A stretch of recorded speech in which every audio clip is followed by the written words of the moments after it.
Good afternoon, everyone. My name is John Adams. I'm Deputy Director here at Biosphere 2, and I'm welcoming you to our daily live session on our social media platforms. And today we've got a real treat for you. Biosphere 2 has two large geodesic domes that are called the lungs, and they're probably one of the most remarkable engineering features of Biosphere 2. Now remember, Biosphere 2 was originally designed as a completely sealed environment. No material exchange, and the only thing that would move in and out of Biosphere 2 under its original design would be energy. Now what happens when you have a large mass of air inside of a fixed volume and you heat it up? Well, what happens is that means the pressure goes up. And conversely, when you cool that air mass down inside, then the pressure goes down. Well, the engineers quickly determined that if they didn't account for these changes in pressure, you could compromise the integrity of Biosphere 2. It could explode, or it could implode. And so what we're going to do is we're going to walk you down into the lung. But first, what we're going to do is to get to the lung, we've got to travel through a tunnel. We're going to walk you down to this tunnel, and there are two of these. The one we're going to go in particularly goes underneath the road that connects the desert and the lung.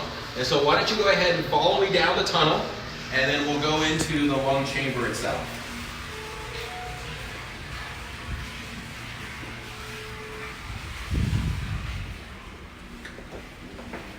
So this tunnel is pretty cool. It's got some great acoustics. When we did have school children here, this was probably one of their favorite places. They would really like to let out some noises because the reverberation is overwhelming. But, you know, the Biospherians, when they originally designed Biosphere 2, thought of everything. So not only would air travel in and out of this tunnel, but we're also, as you can see, on a downward slope. And this slope starts in the rainforest and works its way all the way down to here. So if you're inside Biosphere 2 and one of your water pipes breaks, you don't want that water just running any place. You want to be able to try to collect it. So everything would work its way down into the lung where we have a large reservoir to collect all that water as well. So it was really ingenious how this particular space has many different uses. So as we go through here, you got to watch your step in your head.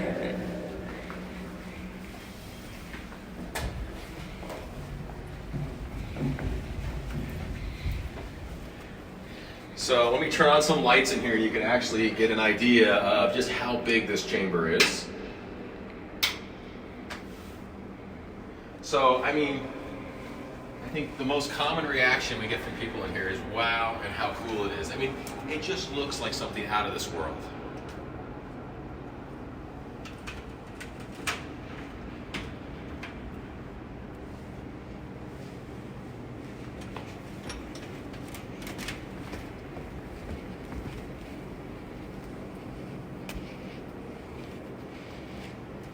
Now, so I know many of you have got lots of time on your hands. It's a good thing and a bad thing, but what we'd like to do is if you get a chance, go on to Google Earth or one of these aerial views of Biosphere 2, and if you don't know what I'm referring to when I say the lungs, there's two geodesic domes, one on the southern end of the structure and one on the western end of the structure. And that is what the lungs are, these geodesic domes, and we're standing inside of one of those. And so the way this works, it's really sort of hard to imagine. But again, remember, as air expands inside Biosphere 2, it's got to go somewhere. Because if it doesn't have an opportunity to be released or compensated for, you could create so much pressure that you could push the glass out. You could explode the biosphere. And so what the engineers and designers did is they knew they didn't want to allow air to move in and out of the facility because remember, it was materially closed. But what they did want to do is they wanted to compensate or account for that. And the way of doing that is they created essentially a counterweight or a large diaphragm. And that diaphragm functions inside the chamber we're standing in right now. And it would go up and down to increase and decrease Biosphere 2's over volume. And what do I mean by that? So what you see here is a large aluminum dish. Attached to that aluminum dish is a flexible rubber membrane. It's black in color. And it is fastened to a fixed wall, a wall that doesn't move. Now, what happens is that material, that black membrane, is called Hapalon. It's a geotech membrane. If any of you know one of these Zodiac boats that you oftentimes see people using to move back and forth in the ocean areas is where they're most commonly used, it's that same type of really heavy rubbery material. It's attached to that aluminum dish. The combined weight, now get ready for this, is 40,000 pounds, okay?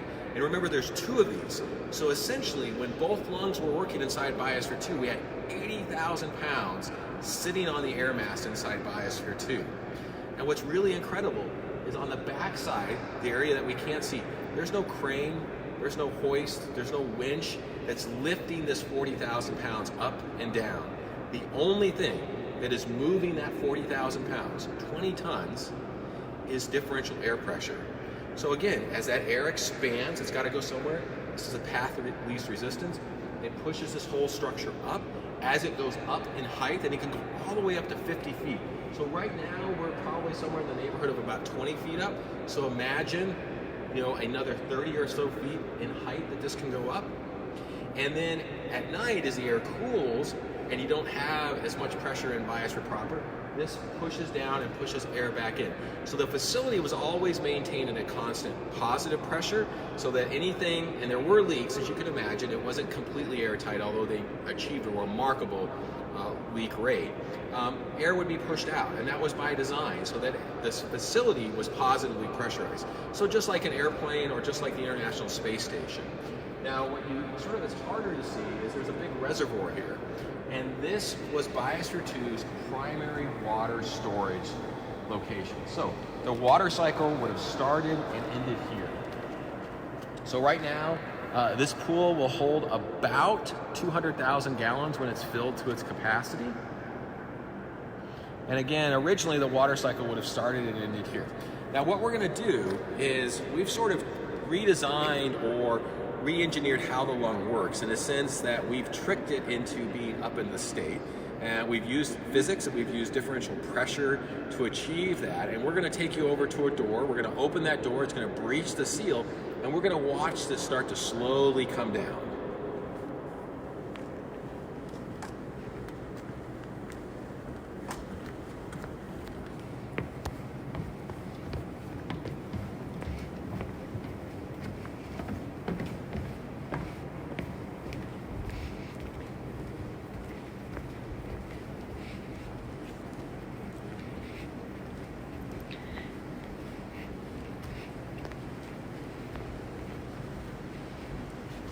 So this is one of those airlock doors.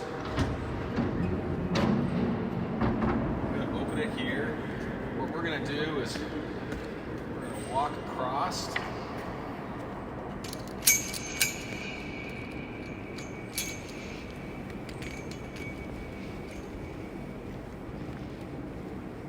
And I'm going to stand here.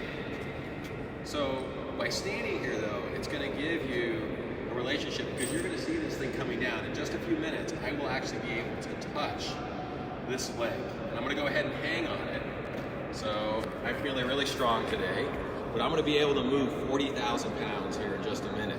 Because again, remember, it's just all sitting up in the air as a result of differential air pressure. So for those of you that really like physics, think about, and the law that most commonly applies here is the ideal gas law. So you got pressure, volume, temperature, you've got a constant in there, and then you got the number of moles of air that we have, or the weight of that. So again, that's what you would be used to calculate. If we know what the volume is, we know what the change in temperature is, we can determine, for example, what the pressure change is. And again, as temperature goes up, pressure goes up, because our volume is fixed. As temperature goes down, our pressure goes down. So you can see how quickly, before I couldn't even reach it. So now what I'm going to do is I'm going to pull down on this thing.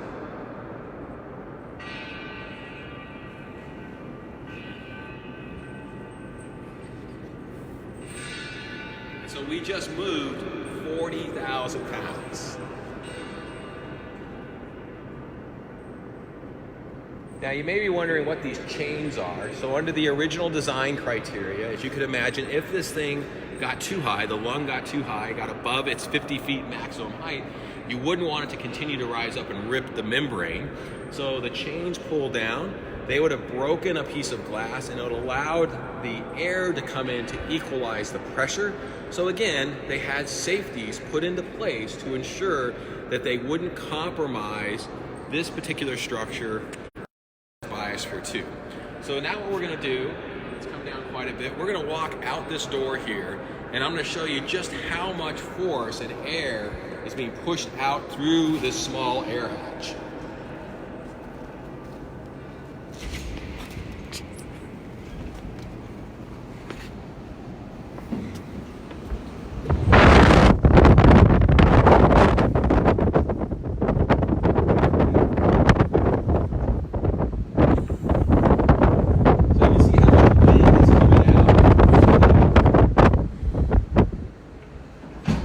Now, by closing that door, now you may ask, well, how are we lifting up 40,000 pounds? The biosphere is no longer sealed as it originally was designed because of the research that we do.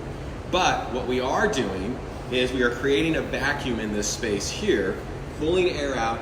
That vacuum is enough to create enough differential pressure to lift up the lung. So again, join us tomorrow. We'll have another exciting feature for you from a unique location inside Biosphere 2. Again, my name is John Adams. I'm Deputy Director here at Biosphere 2. We wish you all well. We hope everyone is safe in these really uncertain times, and we look forward to seeing you again tomorrow.